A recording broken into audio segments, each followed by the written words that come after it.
We're in the middle of a 19 games in 2 days stretch. And if I'm reading the back of this prescription box correctly, it says I need to call a doctor. Welcome to the Fantasy NBA Today podcast, a sports ethos presentation hosted by yours truly, Aaron Bruski, and FSWA Hall of Famer Steve Dr. A. Alexander. And welcome to our viewers on Twitter and YouTube. And the good news is I do have a doctor on staff. We do shows on Wednesdays and Fridays, and I do a show on Mondays, and we do 2 episodes per day these days. Doc and Rick Kamla, inventor of fantasy basketball, they're doing Ethos After Dark, Mondays, Tuesdays, Wednesdays, and Thursdays. And guys, you need to be watching that show. It is the best basketball show on planet Earth at that time. What else do we got? Oh, we got sponsors. Bet Online. Our favorite sponsor. BetOnline is the world's most trusted betting platform, your number one source for online betting. From the earliest odds to in-game live betting, BetOnline provides you with all the action, the ability to watch the games as they happen, with the largest selection of odds on everything from football, NBA, college basketball, NHL, to UFC and MMA. Head to the BetOnline website today to get on the action with America's most trusted site for online wagering. BetOnline, the game starts here. All right. Doc, how you doing? You guys were getting loose last night. I heard Andre had to edit stuff. What did you guys say online? I have no idea. It's all a distant memory. It was 11 hours ago, bro. I did rank my favorite 3 Cup basketball courts. Ooh, which ones were they? I had Boston number 1, and I had Portland number 2 with the roses in the floor. I don't know if you caught that or not, but that was cool. And then I liked the Sixers. Kamla didn't like the Sixers court. For some reason, I liked it. And I didn't like, they were fine, but the Warriors and Utah's gray courts seemed kind of boring to me. They kind of looked the same. I found them boring, but Boston's green parquet was pretty sweet. Yeah. I actually hated the Philadelphia 76ers court. I thought that was terrible. Everything else I'm on board with. And I didn't get to see the Boston court, so I'll go take a look at that. I think they moved those courts to something of like a middle lane. They went really weird last year. Some of them, I think the blue court was just I couldn't watch the game. And then even watching Joel Embiid play, he's one of the kind of top stories for today. Watching Joel Embiid play was even more irritating on that blue court, because he's moving so slow. And of course, that's to be expected. And I probably didn't watch the Sixers game enough. I really didn't watch it very much. I just saw the court. I was like, that looks cool. I wasn't really dialed into that game. So maybe that court was terrible. Maybe I'm just an idiot. But I do know that the Boston court was cool. That's all I really know. And I'm curious because I was putting Sky, my kiddo, down during the first half of your show, and I did catch kind of the tail end of the Steph part of the show. What was your guys' highlights of last night, you and Rick, if you don't mind catching folks up real quick? You mean the Steph highlights or just in general? Just in general, yeah. No, the Steph highlights on their own I thought were hilarious, man. I saw an anger out of Steph I don't think I've ever seen, as he grabbed the camera and practically took the camera from the cameraman and started barking at it. Well, I was not prepared for this question, but I can tell you I was also not prepared for the return of the Time Lord himself. Robert Williams just went crazy for Portland. And it sounds like is he questionable or not going to play tonight? Yeah, he wants to play, just like Joel Embiid wants to play, just like Paul George probably wants to play. He's doubtful officially, I'm told. He was asked, and he said that it would be up to the medical people. But Robert Williams wants to play. That's interesting, right? The Time Lord was amazing, and that's exciting. I mean, he's not a run out and pick him up must-have guy. But if you need a center and you're in a deeper league, you should go get Robert Williams. And then Jalen Johnson's triple-double I thought was phenomenal. The fact that the Hawks beat Boston at Boston without Trae Young tells me a lot about Trae Young. The that was insane. And Dyson Daniels, man, like Dyson Daniels, ironically, is the steal in fantasy drafts right now because all he does is steal the ball. I think he's got 23 over his last 4 games, 19 over his last 3. It's like 6 steals, 7 steals, 6 steals, 4 steals, 5 steals. Like it's insane. And then the other thing that came to mind, welcome back Joel Embiid, I guess. And you guys still get thumped by the Knicks. Like this was their opportunity to get Paul George and Joel Embiid together and go after Cat and intimidate him and shut him down. Karl-Anthony Towns had a great game. The Sixers lose again. Whatever. I don't know. Just irritating. Yeah, he doesn't look good, but Paul George didn't look good early on. And a lot of players, when they take that amount of time off, they don't look good early on. I went back and I watched the Joel Embiid stuff because, like a couple other people that I know, we were crazy enough to take the plunge. And so I want to know what we got here. I want to know, it doesn't really matter. I mean, there's not like a drop that's going to take place anytime soon. So we're just kind of figuring out like, what do we have here? And he looks, at least I was at least encouraged by the first few minutes of each segment of the game that he played. So before he was completely exhausted and tuckered out and maybe even frustrated and whatever's going on in that guy's head, there was sort of old Joel Embiid in those early minutes.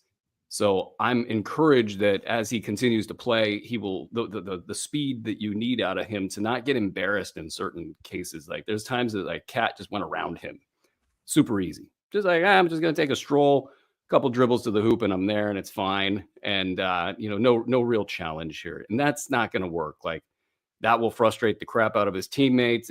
They won't win games that way. And then, as things get bad, that's when you start to wonder if things start to go downhill for Joel Embiid. There is a game, so we'll probably save a little bit more of that talk for later. And let's jump in. And what I do here and what I've been doing for the last couple of shows, folks, is I go over to our layup line, which is available a little bit for folks for free. A couple of the game breakdowns are available for free on sportsethos.com. You just click on NBA, click on Fantasy Pass, and then layup line will be right in front of your face. You click on that and you're there. If you're a Fantasy Pass subscriber, you get the whole thing. And basically, it just kind of helps us break down the key issues in the game. And it's real easy for me running a show to just be able to sit here and look at it and just kind of go through things. The first game on the slate, Pacers at Magic. We have Indiana favored by 2.5 on the road against Orlando. Orlando hasn't been winning lately. Obviously, Paolo Banchero being out is a big reason for that. 228 on the total, by the way. Interesting stuff going on for Indy. You're very dialed into Indiana basketball, so I might just kind of get out of the way and let you talk here. But what are you looking for on the Indiana side? I know I'm looking to see if Tyrese Halliburton can have another good one in him. What about you, sir? Well, and the emergence of Benny Mathurin has been awesome. Like that guy is balling out. He's climbing up the fantasy rankings at, I don't know if it's an alarming level, but it's an intriguing level. Where is, I saw last night, I was looking at the last like several games, and he's up there. I think he's top 30, I think. And on the season, he's like top 100. He's like an 8th round guy in 9 cat. So I'm kind of fired up about Benedict Mathurin. If he's available in your league, I think it's time to go. I'm concerned about the normal stuff, the lack of multi-category production that keeps his ranking down, but everything else is a go. I mean, he looks almost borderline unstoppable. I know he's dealt with injury issues, but theoretically, as a younger player, he should be kind of okay in that department. It feels like they even need him right now with the injuries that they've been facing. Aaron Nesmith, Andrew Nebhard, both those guys out. They don't have a backup center right now. Jarris Walker, I'm keeping an eye on him. He's been around the 150 range in the last few games. He needs to be better for that to really translate to most fantasy leagues, but he's got a little bit more pop in his defense than what I've seen in the past times he's been involved in the rotation. It kind of felt like he morphed into more of an offensive player. This year, it seems like he is a little bit more steals and blocks focused, and trying to get out there and fly around and use some of that length. They're going to need it if they're going to run back up Jarris Walker at the center position. I think they're going to be a stat factory. All that's very good. And quickly, what I am being told is we are going to actually answer questions at the end of this show. So keep the questions coming, and also get into our Discord. That link is in the show notes. So apparently we got a lot of questions we're going to get to. So we're going to speed it up here. On the other side of the line, Orlando Magic, it's been kind of the same story for a bit now. Is there anything that's caught your eye over there that you'll be looking for in this game? I got one thing if you don't. I mean, Goga Batadze and Mo Wagner are going to have to step up. Wendell Carter Jr.'s out. Paulo Banchero's out. So that means more touches and goodies for Franz Wagner. But Goga and Mo are kind of the guys, and I think Goga is a decent pickup right now. Yeah, I'm watching so far. They've fallen into the same pattern as we've seen last year. Is anytime Wendell Carter's out, the two of these guys sort of alternate being valuable on a night-to-night basis. Goga's always a little bit more exciting for me just because he kind of gets more blocks and an occasional three, and you start to see those cash counters that the things that I'm always looking for in fantasy leagues. But the reality, it's kind of an either-or thing, and you kind of got to get lucky on the night that you use them. I'll be watching for Jalen Suggs. There's been a tiny slowdown for Suggs. He's the only player, and Wagner being kind of in the ballpark of his ADP. Suggs is the only player that's really overperforming in Orlando right now. And they got a lot of players that are not performing in fantasy leagues right now. So I guess overall, I'd like to see a couple players like a KCP or something kind of emerge and be valuable while Banchero is out. Some news that just hit: San Antonio Spurs coach Greg Popovich suffered a mild stroke on November 2. He's expected to make a full recovery, and a timeline for return has not been determined. So that's kind of what I thought might have had happened, and sending our best out to Coach Popovich. Let's move it along to Boston at Brooklyn. Brooklyn, a 9-point dog in this one at home. Boston, they are just kind of trucking along. Jason Tatum, top 5 fantasy play before last night's. I think it was like a 5 for 16 stinker or something on the shooting side. Peyton Pritchard is maybe slowed down a little bit. I haven't looked at his ranking, but I think he's probably back down into the top 60, 65, 70 range after another slow one. What's your thoughts on this squad right now? Well, Al Horford is out tonight. So Nemius Kita? I don't remember how you say it. You got to throw that H at the end of this. Nemish. Just like it's Andre Lemouche, but way less French than I put it. So he might do something. Luke Cornett's going to play. And Derek White last night was spectacular, and Jaylen Brown was also. And I wonder how mad the Celtics are that they lost that game. Like, they were at home. It was a cup game. They're trying to get to Vegas, and the Hawks are running off their court going, "We're going to Vegas, baby." So that was a wild game. I get the phonetic spelling for Keita, but not for Lemouche, which Rick just gets right on day one. It's taken me like 500 shows, and I still can't say Andre's last name without making it French. I've never attempted it. Yeah, I wouldn't recommend it. It's not good for you. Brooklyn Nets, and I echo everything you said. And Keita has, let's say this about Keita, when he was in Sacramento, he showed a ton of promise, and kind of the promise that steals and blocks and the big man stats would be coming in on a great per minute basis. And it's actually not been that way in Boston. And that kind of makes sense. I mean, Boston's got so many mouths to feed, and they play a super special brand of ball where they're kind of always out at the 3-point line shooting, and just a lot of different things going on there. They got great defenders, so there's not as much need for blocks from a guy like Keita. But in Boston, they really have been talking about how well he has been playing, and he's been a part of some of their better runs when he's been on the floor. So I'm still watching for Keita. I don't know if he'll crack the top 150 barrier is the only issue there. So kind of a deep league guy. On the Brooklyn side, there's some fun stuff going on in Brooklyn. On the top of my list might be Noah Clowney's mini explosion from the 3-point line in the last game.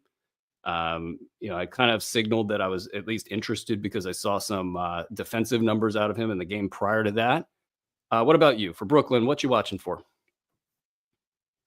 I'd like to see Denny Schroeder have a big game, and I would really like to have Cam Thomas light one up, like 50-point game. That's going to be tough against Boston's defense, but Jalen Johnson and Dyson Daniels both pretty much got whatever they wanted last night. So I like that matchup, by the way. I like that matchup, Jalen Johnson and Dyson Daniels, because they're bigger. They have the physical attributes over Boston, and that might have been why they were able to just blow up and shock them. Those like Jaylen Brown and Jason Tatum can't physically keep up with those guys. That's very rare for that Boston team. Anyway, sorry, I stepped on you. What were you saying? No, it's okay. I'm down, man. And then Cameron Johnson, I feel like has quietly been playing pretty well. So I think he's the guy you keep an eye on. Maybe go get him. That Cameron Johnson is playing well, Doc. I noticed. Sorry. I noticed I forgot to call him Clam. I was wondering when we were going to stop that bit. I kind of felt bad. Like, why are we calling him Clam? It doesn't really make sense. I think, like Dorian Finney-Smith's injury might open up a few things for some folks. Zaire Williams had an interesting game in the last one, though. He's usually devoid of stats. That's a really big gamble if you're going there. Jalen Wilson, I just think Jalen Wilson's not going to be a thing until possibly the last third of the season, but he's shown enough on film and also just getting minutes in general, not necessarily stats, but minutes in general, that he's at least hit the radar over here. And as you alluded to, Cam Thomas, can he keep it going? And Dennis Schroeder, can he keep it going? And Nick Claxton, actually. This is a weird little team here. And they're also playing well, for where people thought they would be. And Ben Simmons is actually doing stuff. Dude, it's funny. I don't know if you saw it, Cam, I think the night before last, some dude's like, hey, if I'm punting points and threes, should I pick up Ben Simmons? And Kamla's head about exploded. He's like, how are you punting points? How are you punting threes? I don't understand. This is fantasy basketball. And it was hilarious. That Rick Kamla, not afraid to share his opinion, and I love it. Let's get out of Brooklyn. Let's get to New Orleans at Oklahoma City. Man, this is there's a lot going on. I think obviously both teams trending in the other directions. The Thunder are playing. I don't know who's the center in Oklahoma City. Is it Shai Gilgeous-Alexander? He's the center. Williams. Jalen Williams is the center. Yeah, that makes sense because he's got the muscle. Dude, he started at center last game. He's going to start at center tonight, and he's eventually going to get center eligibility. He's already shooting guard, small forward, power forward in Yahoo. He's about to get center. It's coming. Well, what do you do with that? Like, basically, if you're going to run that out there, you're just punting big man stats at that point? Or does it even matter? You just find a big man. It means that you've got another guy you can put at center. It's huge. Yeah.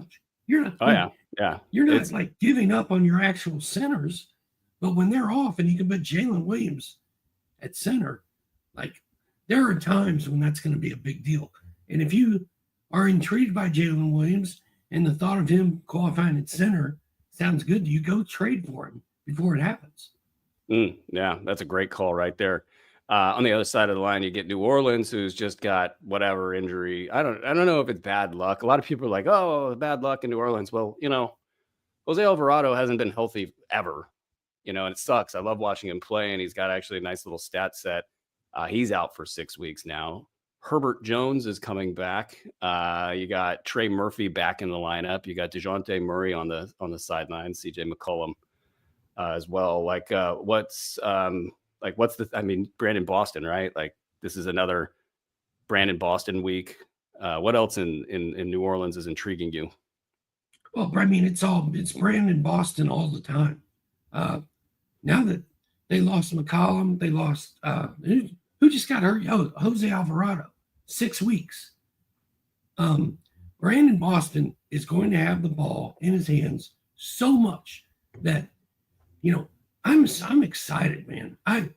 Kamla was on here last week saying he had intel that Zion calls Brandon Boston an automatic bucket or something like that. And we're about to see it because he was terrible in his last game shooting wise, but he still had like 10 assists, 10 points, 7. Like he's putting up numbers, and I'm here for it. And back to the Oklahoma City side, real quick. Alex Caruso is out. And if Alex Caruso is out for the Thunder, who's going to step up in his place? No one, because Alex Caruso wasn't doing anything to begin with. If I've got Alex Caruso, this might be enough to piss me off and cut him. We have a pissin' Docs Wheaties alert. Alex Caruso's done. And here's one other thing that I feel like I missed on this is, so I didn't really, I don't know. I think they played very small ball right after Chet got hurt. And it didn't dawn on me that, okay, with this, they're going to go extraordinarily small, and these games might become stat factories. So it might, I kind of said, hey, nobody's really rising. I said Dort, Dort might rise above the cut line. But, the whole grouping of Wiggins and Isaiah Joe and, Dort especially, those guys, I think now might actually rise above. And if you're looking for an extreme long shot, Daniel Jones, if this game gets sloppy and Oklahoma City's up by 20 at half or something, and they decide to try to see what they have in Daniel Jones was a little bit of a stat factory in the preseason. And I wouldn't be shocked if he just reaches out of nowhere. I don't know if it would be advisable. I'm not a DFS guy. I don't know if this kind of a play actually makes sense for anybody, but that's very, way out of left field stuff. Dylan Jones. Thank you. Dylan Jones. Daniel Jones is the horrible quarterback for the New York Giants. That's what triggered you. We could have just ran with Daniel if he wasn't so bad at football. You wouldn't have known. Well, no, I just didn't want somebody out there scraping the waiver wire looking for Daniel. Let's do it. I'm just trying to help. Yeah, no. By all means, we need to call me out. By all means, we got the other thing is I do think that Shea is going to go nuts for the foreseeable future. He jumped from number 8 in 9 cat rankings to number 4 on the strength of just that one amazing game. It was an incredible stat line, dude. It's one of the best ones we've ever seen. Real quick, I know we need to keep this moving, but like, how devastating is it to Oklahoma City to lose Chet, or do they even suffer a setback because of it? Are they that good that it doesn't even matter? I will toot thy horn. I said we were about to see something historic this season, and I'll say you beat me to the punch because you went and said that they were your favorites in the finals. Yeah.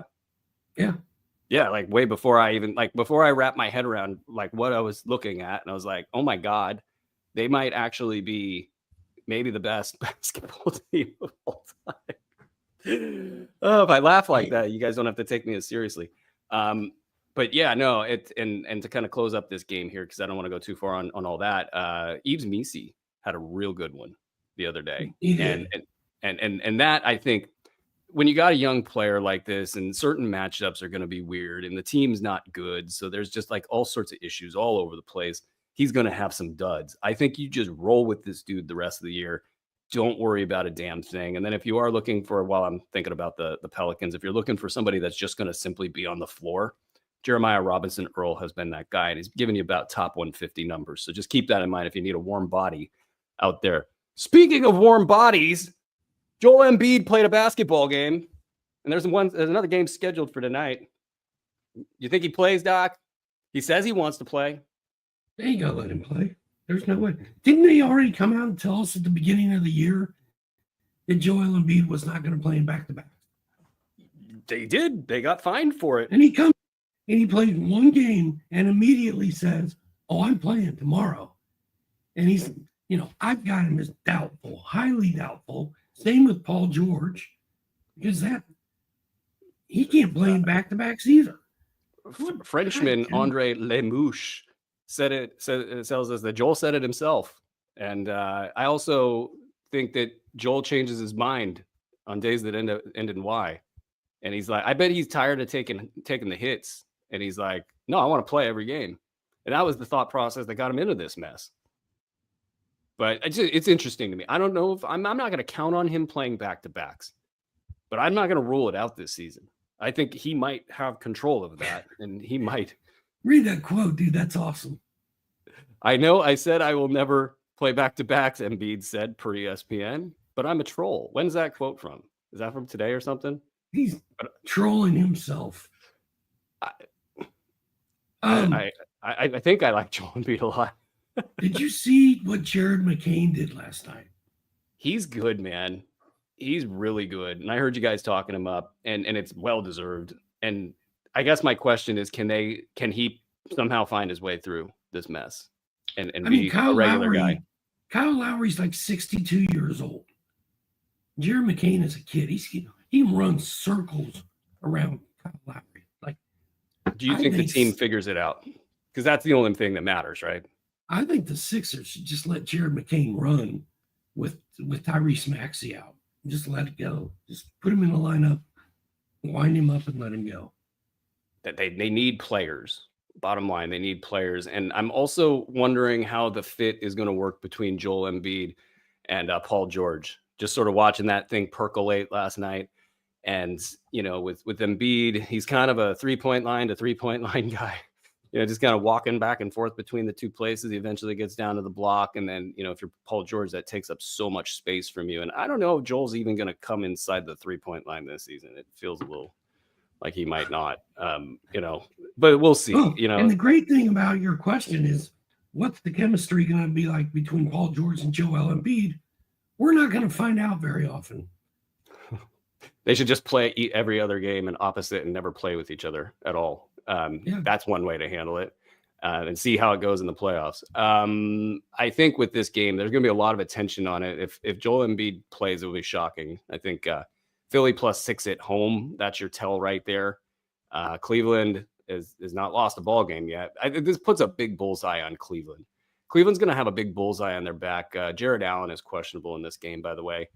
They're going to have a big bullseye on their back, and I think you almost have to kind of blind fade Cleveland in the betting sense just until this thing pops. Like, teams are going to go at them. And I see that look. Like, Cleveland's a buzzsaw. They're a buzzsaw, right? I mean, it's all kicking for Cleveland. 6.5 points, no Joel Embiid, no Paul George. Sixers are terrible. That's a recipe for a Philadelphia 76ers cover, if I've ever seen one. The Cavaliers are hell-bent on getting at least 15 in a row. They know the schedules. They know the schedule's set up for it. And if they get to 15, then they look ahead to the 24 that the Warriors did. I don't think anybody thinks that's possible. But they can at least make some secondary history by getting to 15. I know the Hawks pulled off a miracle in Boston last night. 14.5, 15.5 point underdogs. It was insane. I think Cleveland is going to run these already down and sad Sixers out of the building. I love the writing that's taking place in the layup line here. There's just a lot of funny stuff going on there. Gabriel Perez Grill. Sorry, Gabriel, I'm butchering that for sure. Doing a great job with some of the commentary on this game. I think if Jared Allen doesn't play, that's going to change certain things from a betting standpoint, of course. But like, is there anybody in that tier beneath Karis LeVert that you would be looking at to stream in this game to give a shot? Ty Jerome. Ty Jerome's been awesome. Yeah, Ty Jerome forced out my dude Craig Porter from the rotation. And that actually was something that the reporting on that started coming into the preseason, and he started getting that momentum. And so I take the L with that in the deep, 150 and beyond range in the rankings. But I do actually have a lot of faith in Craig Porter, so keep that name filed away. Jerome's shooting like 55% right now, something like that. He's just hitting a lot of shots, and they're good. This is a good basketball team. Role players are going to play well. Do you think Dean Wade or Georges Niang, anything cooking there? Would you have the stones to play one of those guys? I mean, Dean Wade's going to have to step up if Jared Allen's out tonight. Maybe a DFS play. Somebody's going to step up. Maybe a DFS play in the works there. Yeah, Yang's always good for a big game, like once every 2 weeks. This might be it. Very interesting game. The injured star theory works very well. I think that Cleveland is primed for being taken down. Philly, a lot going on there, a lot of pride on the line, a lot of attention on that team. Give me Philly. I guess I get the half point as well, according to Doc. And then the any streams from the Philly side while we're just getting out the door there. And actually, reporting just came out. It's officially Paul George and Joel Embiid are out for this game. Shocking. That is groundbreaking. You're going to take another shot at McCain in this game. Do you think he should be rostered in standard leagues? Yes, I do. You do? Okay. Yeah. I think you got to kind of take a shot on a guy that's outplaying his teammates the way that Jared McCain is. There's a lot of traffic there, but he was our pickup of the night. But really, with Embiid and Paul George out, like Caleb Martin should be good. Kelly Oubre should be good. McCain, I think, is going to be good again. Man, he looked so good last night. And then, I don't know how to say this cat's name, but I want to hear it. Gershon Yabusele. I think that's it. Yabusele. He only had 3 points, 8 boards last night against the Knicks. But on Sunday, he went for 20 and 8. And on Friday, he went for 14 and 5. And then on Monday, November 4th, he had 19, 7, and 6. So he's a guy who I think could have put up some numbers tonight with all those guys out. Yeah, I think, I don't understand how in international play he doesn't look overweight, but then he gets on a blue court, and I'm like, man, what happened, dude? Cut 20 pounds. You got this. He looked so much more mobile in the Olympics, but yeah, no, he's definitely somebody to watch. A friend of the show, Keith Pompey, would tell you, just call him Dancing Bear. You can get out of that problem. Let's get into Chicago at the Knicks, and this one, New York is frustrated. I think overall, they got the win, and that's good for them. This game's a really close line. New York -1. Levine is probable. Jalen Brunson had that ankle injury, and he played through it. That's something that's pretty interesting to me. That's going to be kind of a Tibbs special. Are they going to just push that guy through it all, and then come playoff time, he's not going to be able to walk? What you got in this game? Things that you're watching for from a fantasy side? Well, I'm still wondering if Jalen Brunson's going to play in this game. You saw the video of that ankle turn. It looked like a classic go to the locker room, tape it back up, get out there while you're warm, and then it swells up on the plane or, in bed or whatever. I'll be interested to see if he can actually go tonight. Now, it's 1:00 in the afternoon. We still haven't heard anything. So maybe he's okay and fine, and that was all just an optical illusion. But his ankle has to be sort of messed up today. Good win for the Knicks. Josh Hart, triple-double, I think. That was awesome. Yeah, their box score was hopping. Cat played really well. Everybody was writing Josh Hart off. I don't think that was a good idea. They're deep into the Tibbs, 35+ minute per game for 6 guys thing, and Hart's in the mix, and Hart can do this, and so Hart is way overperforming his ADP, and could be a top 75 guy the rest of the way, and it wouldn't be shocking. On the Chicago side, I think Levine is interesting. So he's probable, and I think this is a big game for Zach LaVine. I think in New York, with the lights on, with the league sort of watching, with New York in that little middle zone where they're struggling and probably dying for a win. That's why I think Brunson probably plays in this thing.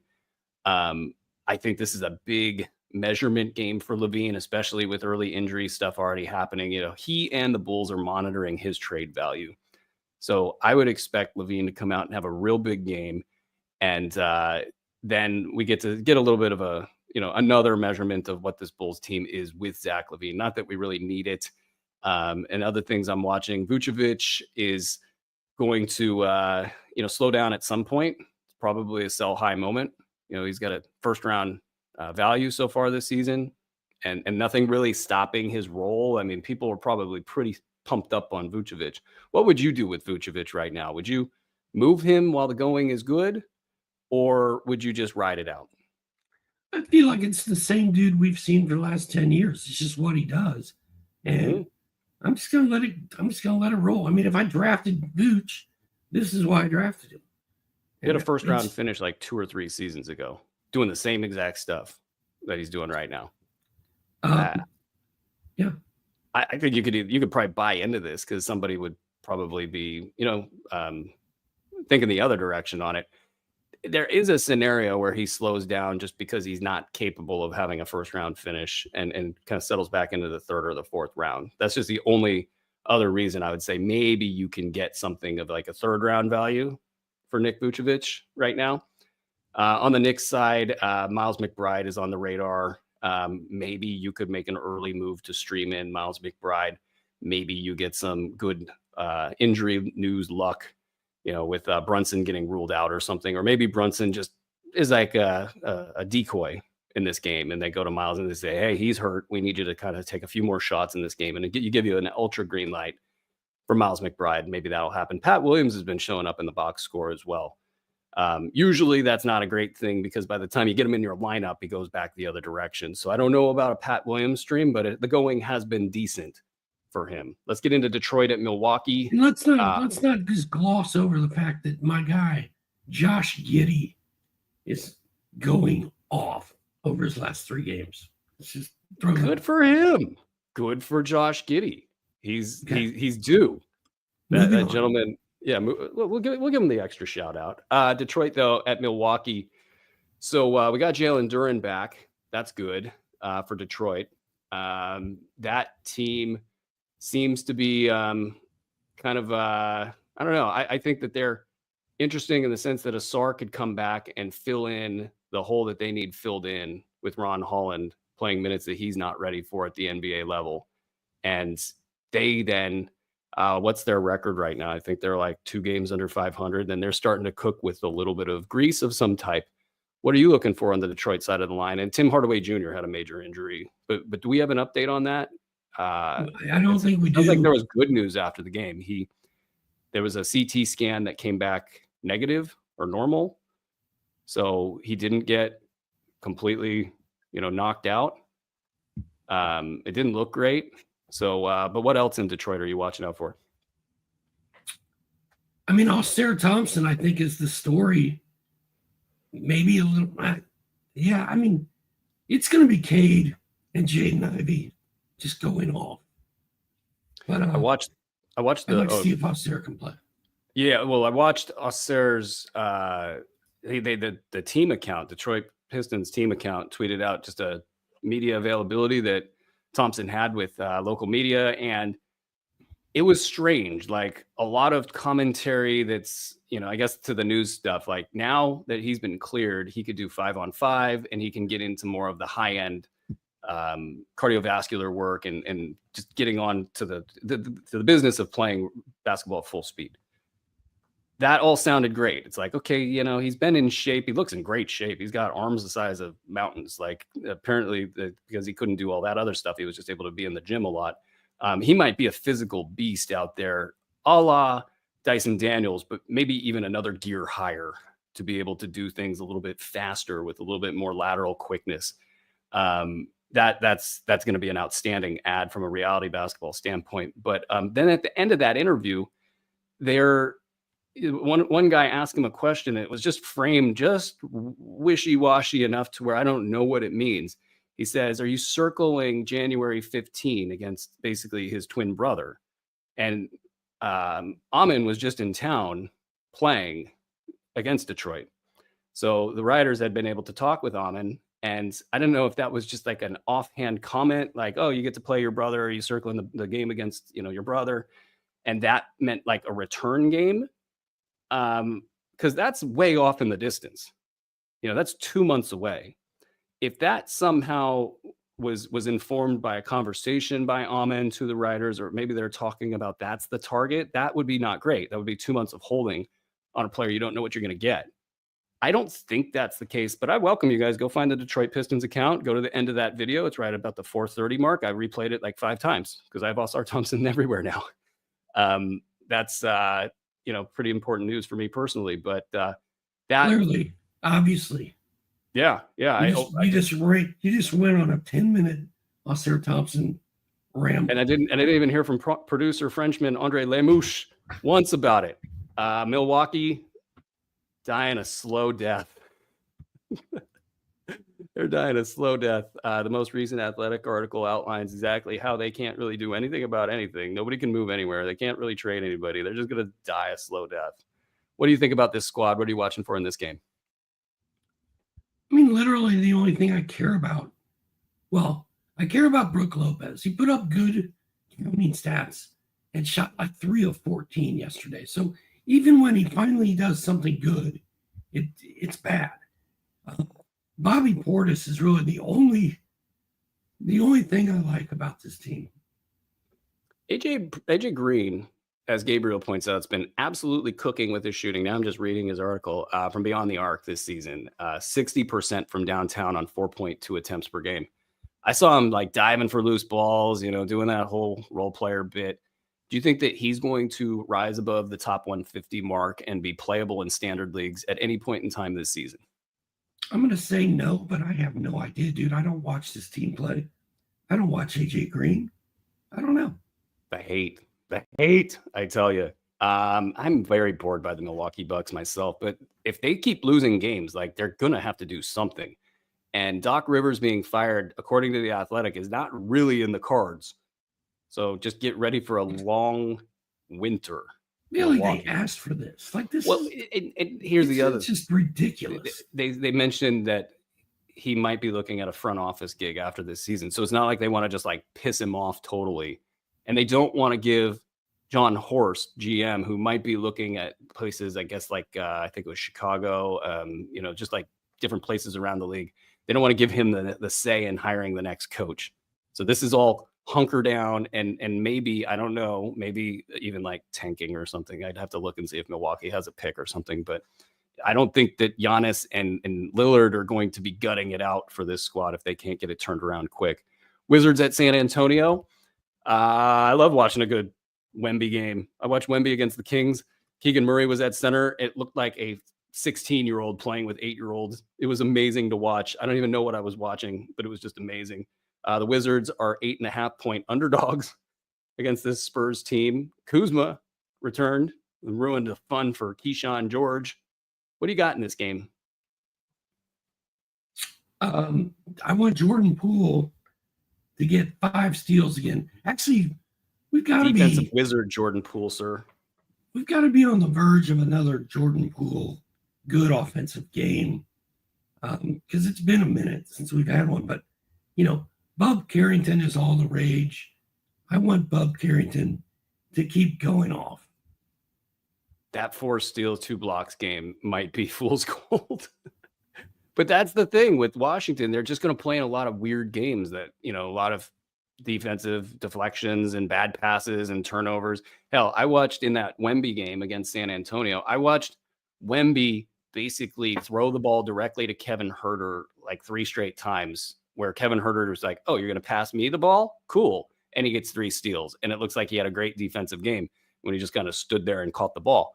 These games that have these weird dynamics, like in this case, Washington Wizards are not that good, and they're going to play in a lot of sloppy games. in San Antonio's case, they're trying to figure out how to get Wemby on the block with 3 8-year-old children on his legs.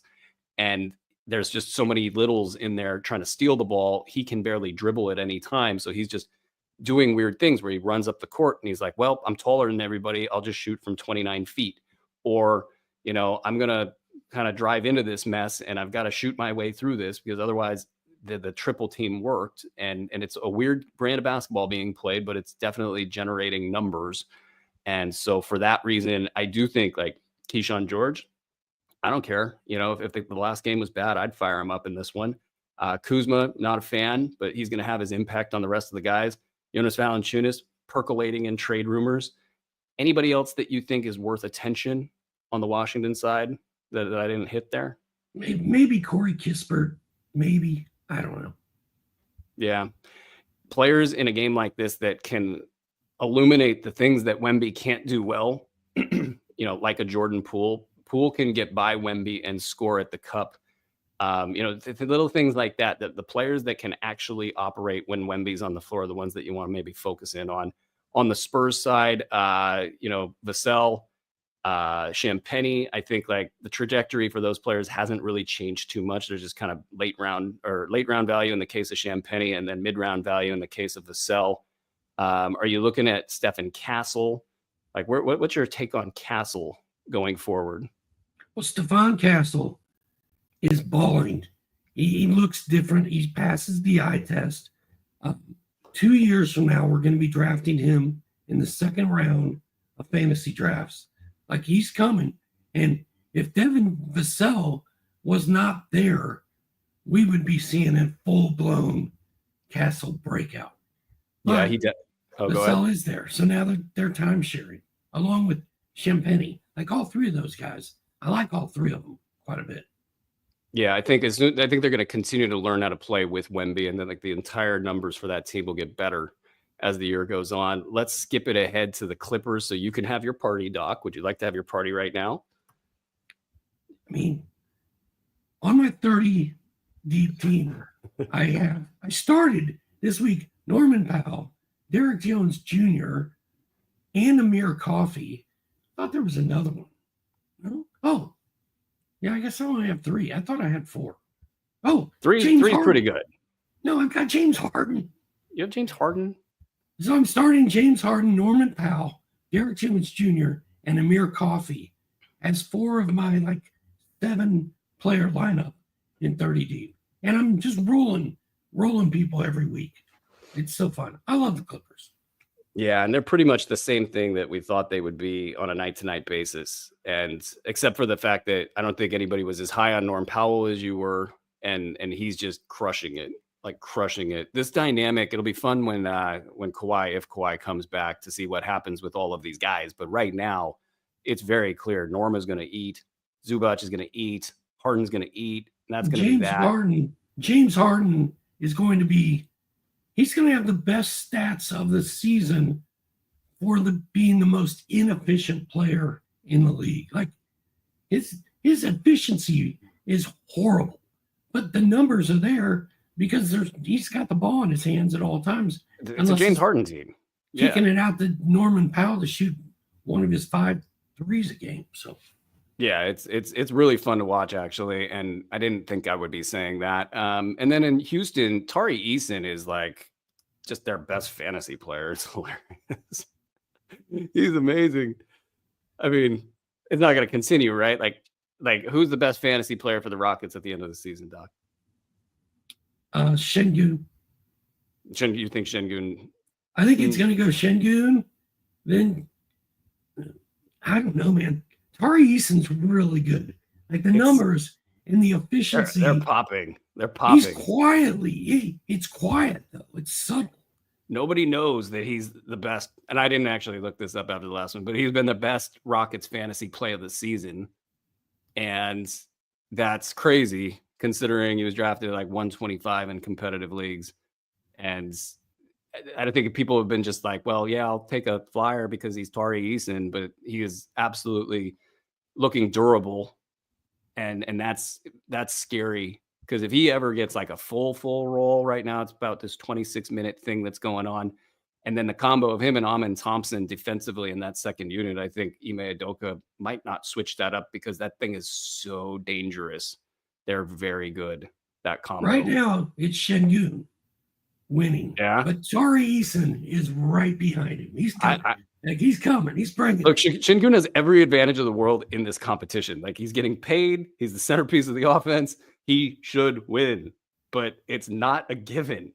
It's not a given. And then, Fred VanVleet, like, that question is kind of maybe the biggest question going right now. Do you buy into Fred VanVleet, who's questionable for this game? Yeah, he got hurt. He's got a chest injury. I don't know how bad it is. I'm concerned about whether he's going to play. Would you trade a 4th-round pick to get Fred VanVleet?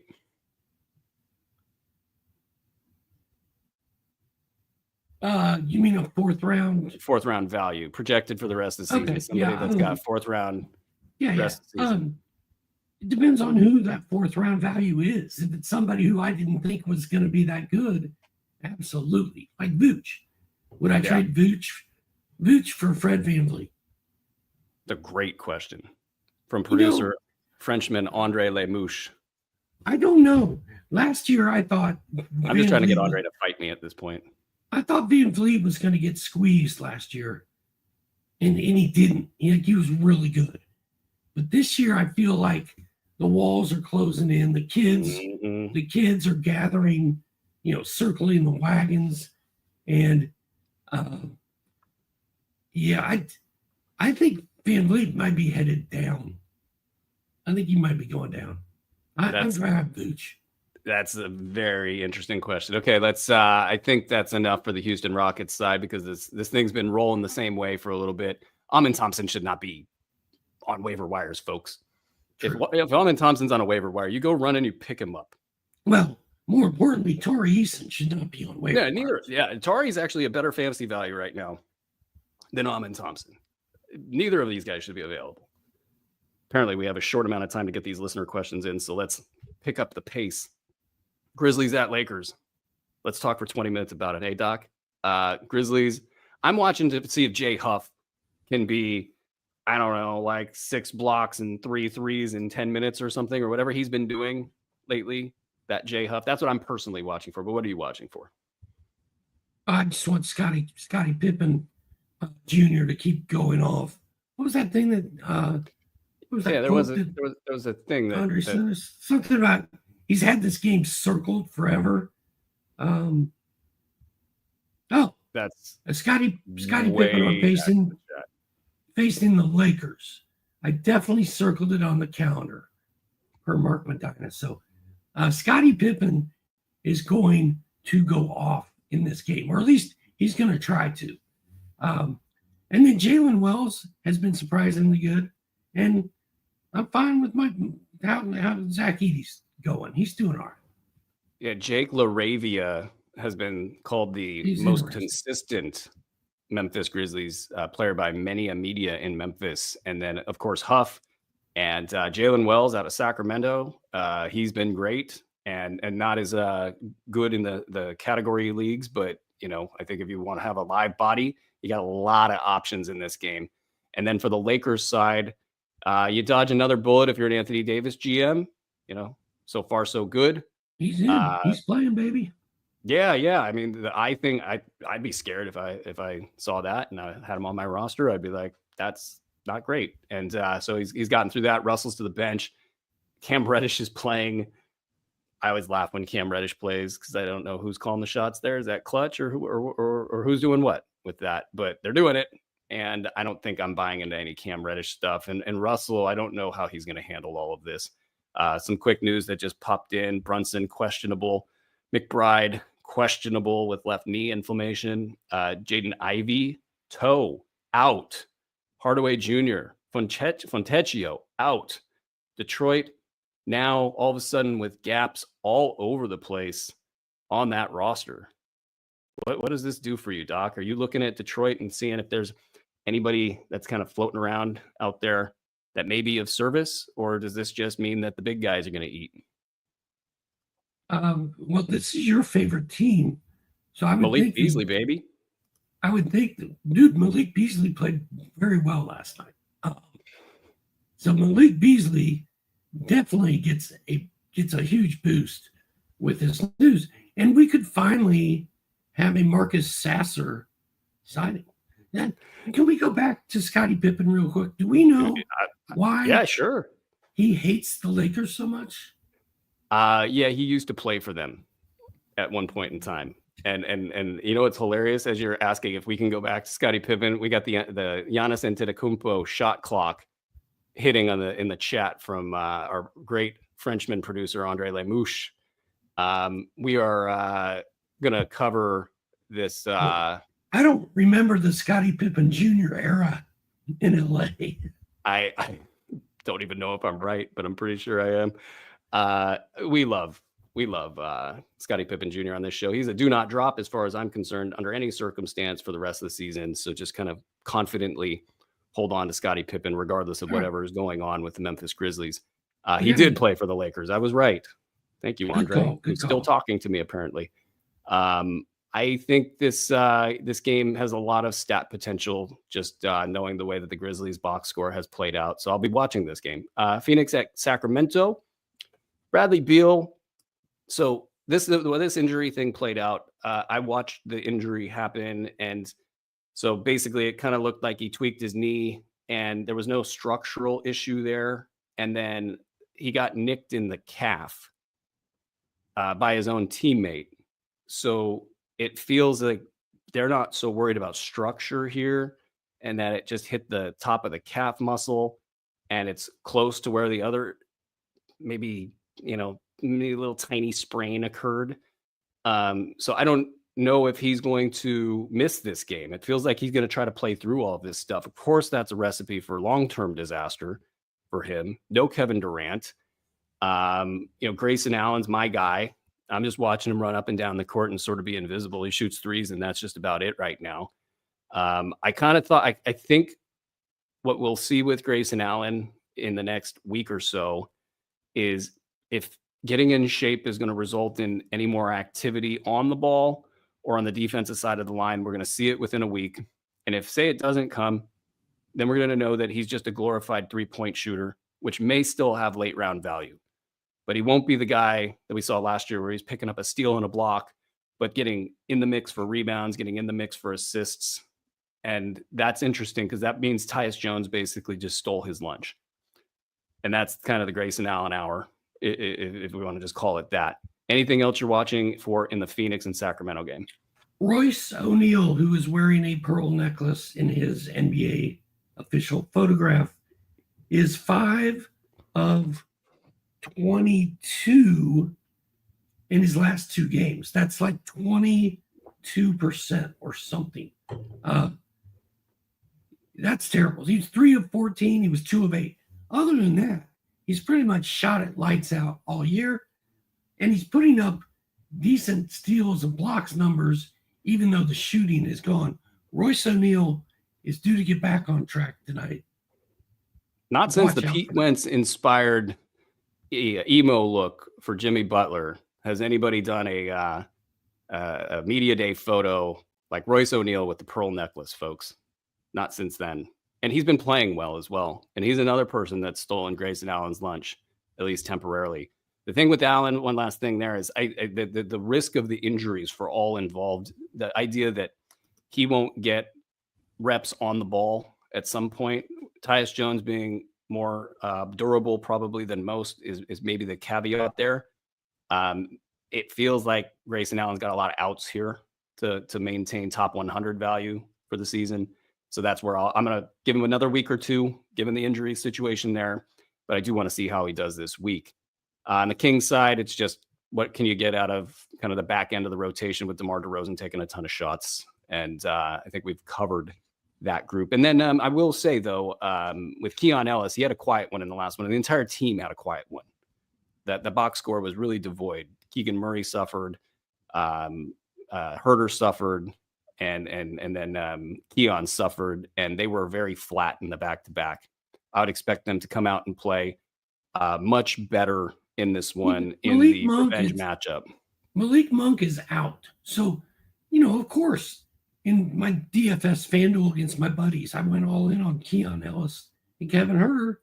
and it was crap, and I was mad. I'm kind of It mad. was crap. I'm still kind of mad about it. Oh, I'm just as mad. I'm right there with you. Minnesota at Portland.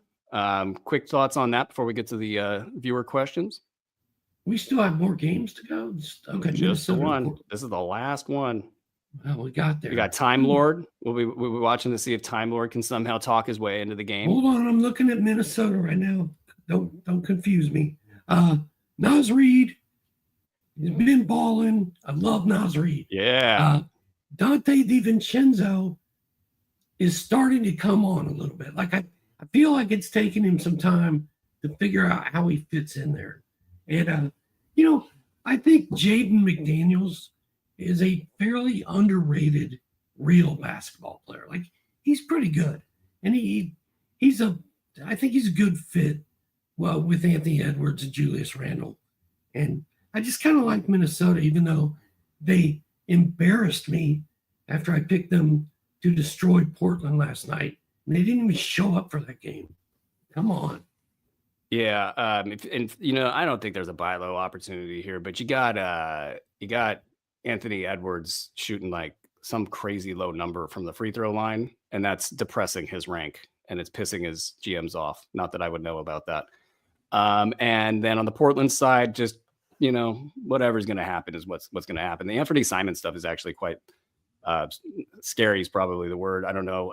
He's short of breath, and who knows what that's going to mean for that team. Scootalute, if there is something serious with Anthony, Scootalute could become a much hotter prospect, but I just think they're going to be bad on most nights, and that's going to be hard for folks to plan around. And Robert Williams might be the most plannable thing for that team in terms of upside. That Delano Banton, after doing nothing in the first couple games, is coming on.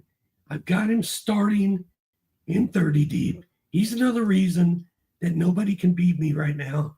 Delano Banton's minutes have gone up every game this season pretty much. He started out at 8, 2, 3, 9.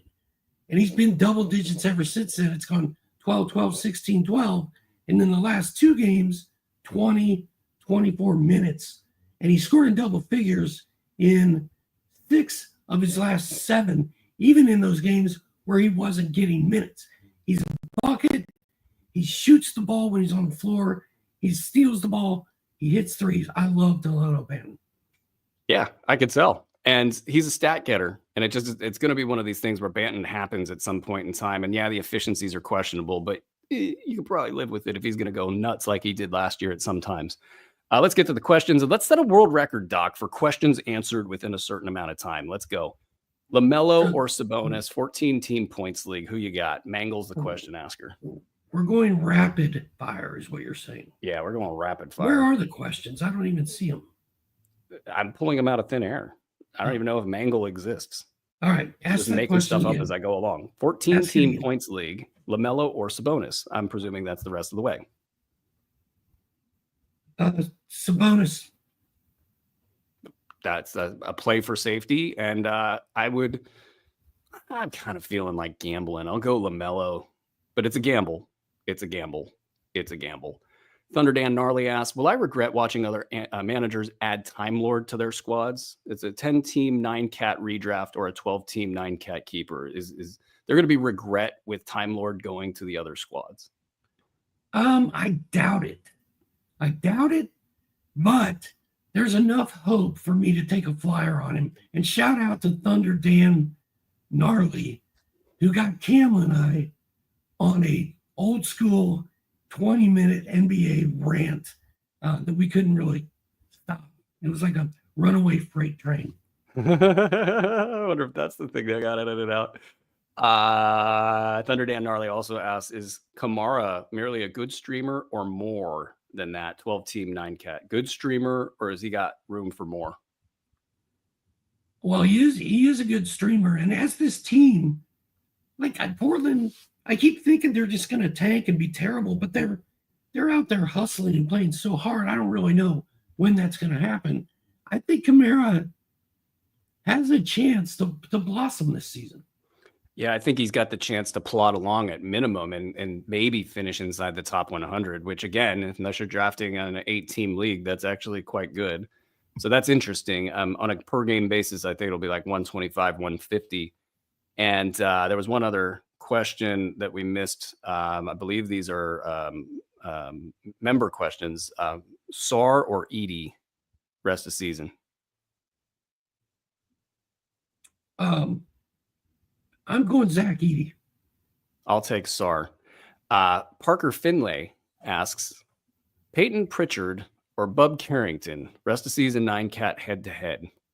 That hurts because I love both these guys. I want both of them on my team.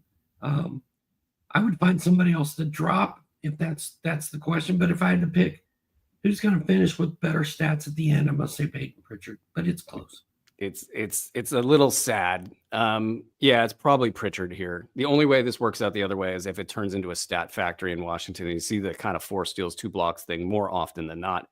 Eric Shulkin asks, would you drop Monk to stash Herb? 12-team Herb? You know, where are you stashing your Herb, Doc? I would. Monk has been highly disappointing this year. Now he's hurt. DeMar DeRozan didn't hurt anybody else, but apparently his arrival in Sacramento was enough to push Malik Monk's value off the edge of the cliff. I'm doing that. Herb's going to be good. Yeah, I think Monk will have some value at some point in time, and they got to work things out in Sacramento. The DeMar DeRozan stuff, it works, it's good, but it's not going to have the impact on the other players that they want it to have until they figure it out. I think this one, I'm going to stash Herb all day, all night. Just do this, and you will be glad. Adam Guntharp, is trading Embiid and Giddey for Mobley a good idea? It's a shallow league of 8 head-to-heads, and I have Bridges and Murray on IR. Thanks, guys, and I love the show. And that's DeJounte Murray. And I had to say that last part, didn't I? What do you think about that trade? It's an 8-team league. I mean, there should be so many good players sitting out on waivers that I don't know that you need to do that. I mean, is Miles Bridges worth keeping on an IR spot over Joel Embiid? I mean, trading Giddey and Embiid to get Mobley, I guess it's okay. I don't know. That's tough. I mean, Giddey might be droppable in that format. Just depends on if it's 9-cat, then that's you're running into a lot of problems there with Giddey. But I'm lower on Giddey than most, at least right now. Preseason, I think it was middle of the pack. I think I'm good with this. I think Mobley is a top 20 play the rest of the way. If he plays most of his games, he has a good chance at finishing inside of the top 10. That might just overrule the Embiid issue right from the start. Who knows? Frank Game Blouses. Choose one of these 3 players: Jared McCain, Melton, or Mitchell. Not even close. McCain. All day. You got McCain? All day, yes. I'll take Melton. I think Melton's, I mean, the wheels are going to fall off maybe at some point in time, and that'll be a bummer. And yeah, this thing, it might alternate. You might get Melton one week, and you might get like Pajemski healed or healed over the top of the 2 of them. I might still rank healed over Melton, but I'm glad that Healed's name actually just bubbled up to the top here. He is really struggling, as is Pajemski, playing next to Jonathan Kuminga. It's a matter of the ball goes in and the ball's never coming out, and they just don't have any action in that rotation. So whoever's playing with Kuminga out of that crew, you might find that they're the people that are struggling. In this case, Melton's starting, and I think he could be a top 75 play. I'll go with Melton. We got a question about Bogdan. Is he worth holding with Daniels popping off? Miko. Dude, go pick up McCain. Go make a move on the wire. I'm not messing with Bogdan. It feels a little iffy. It's been knocking on the door for a while, and it does feel iffy. And I would probably go find somebody on the wire. Unfortunately, yeah, we revisit that in a week or 2, and it might be the opposite answer. Who knows? Daniel Paisley asks, better dynasty prospect, Clowney or Klingon? I think it's clean. Yeah, I'm with you on that. I even though Clowney does have some pop, I like Klingon. Who to pick up between Keontae George and Colin Sexton? Damian Santiago. Man, Utah is confounding, so be careful there. I mean, if you don't care about field goal percentage, go get Keontae. If it's going to wreck your team's field goal percentage, go get Sexton. But I'm not really in the business of going out and looking for Utah players right now. I'll take Colin Sexton and call it a day.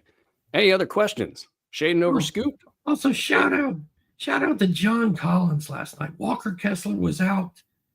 Collins came in, balled out. Rick and I didn't even mention him last night. If you played John Collins last night because Walker Kessler was out, good job. Way to go. Yeah, I think we have a lot of John Collins on squads. I think we thought this was going to be a decent year for him. Shaden over Scoot. I kind of like your guy, Scoot-a-loot. I wonder if the people who are watching this can see me cringe every time you say Scoot-a-loot. You don't like Scoot-a-loot? I don't, but that only gives you incentive to keep saying it. I might not stop saying that now. Oh, I don't think you will.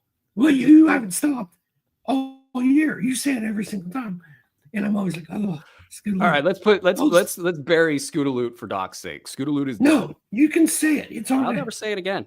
I'm gonna say the way that Shadon Sharp looked last night. I think I'm a little more. I like Scoot, and I think Scoot's going to have a big second half. But Shadon getting thrown in the starting lineup already and looking as good as he looked last night and so active, I'm going to say Shadon over Scoot-a-loot. I'm going to take Scoot-a-lot. Scoot-a-lot. Daniel Paisley, who's got a good game tonight for Sack? Herder, Ellis, or neither? Or neither. I don't know the correct enunciation on that. Herder or Ellis or neither. The only reason that I have faith in Keon Ellis is because I do this show with you, and I know how much you love him. And there's been a few Bruski rants about Keon Ellis. And that's, when stuff like that happens, I listen and I'm like, man, this guy's watched a lot of Keon Ellis. He must know what he's talking about. So I always lean towards Keon Ellis. Herder's been playing well. They were both trash last game. So one of them is going to be a lot better tonight. I'm going to say that Keon Ellis gives you the best chance for across-the-board production. I'm going to take Kevin Herder in this one. I think Ellis is in this position right now where he's a little bit afraid to shoot, and that's keeping him from being as involved in the game plan as he could be. And Herder is the guy right now with the green light. So I will go with Herder, but I also like Keon Ellis rest of season. So Steve Sloan, should I drop Mark Williams for Time Lord? Wow. Okay. So in the last 2 years, we've seen one game from the Time Lord and 0 games from Mark Williams. I'm going Time Lord. Yeah, I did it. In drafts, I ended up with like Mark Williams as this like backup plan for center position. And so it was like, why did I get into the Mark Williams business? I don't know. I didn't plan to do that. It just happened that way. And then, so now I had to do a deep dive and it looks bad. Like it feels like it's another month and a half at least for Mark Williams. And so I don't think that's worth hanging on to. Take the games now with Time Lord. And if he plays well, I mean, you got a taste of it last night. And then I think that could actually be pretty interesting, at least for like, say 2 months. And you take those 2 months and you run. And again, if you pick up Time Lord, do not expect what happened last night to happen all the time. That could have totally been a fluke.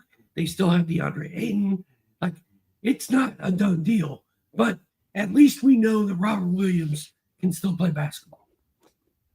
Keston, the great Keston Paul, who you guys need to be following and reading and all that good stuff.